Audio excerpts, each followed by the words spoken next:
This is a Bluegold Iron Moment special reading of the Holy Bible.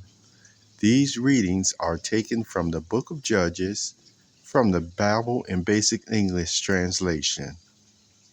Perceptive Reader, we're still continuing along the life experience, a major one at that, of Gideon, the real life Bible character that we've been reading about in Judges chapter 8 now. We're going to take this in the first part of just 1 through 8. All right. So let us begin.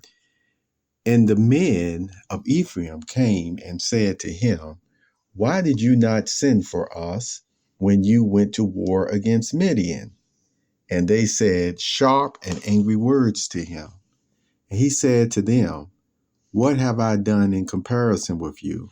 Is not that which Ephraim took up after the grape cutting better than all the grapes which Abiezr got in from the grape cutting?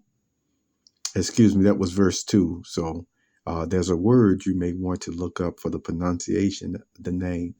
All right, let's continue along with verse 3.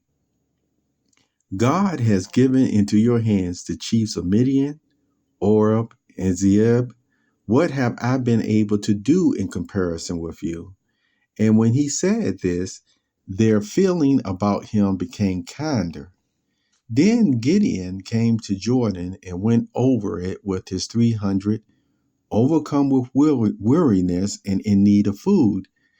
And he said to the men of Succoth, give bread cakes to my people, for they are overcome with weariness. And I am going on after Zebah and Zalmunna, the kings of Midian. But the chiefs of Succoth said, are the hands of Zebah and Zalmunna even now in your hand, that we are to give bread to your army? Then Gideon said, because of this, when the Lord has given Zebah and Zalmunna into my hands, I will have you stretched on a bed of thorns of the wasteland and on sharp stems, and have you crushed as grain is crushed on a grain floor. So he went up from there to Penuel and made the same request to the men of Penuel, but they gave him the same answer as the men of Succoth had given. So we stop here at verse 8, and you can see how Gideon has asked for even just bread, but what was the response of the men that really should have accommodated him in this way? That's just something to meditate on.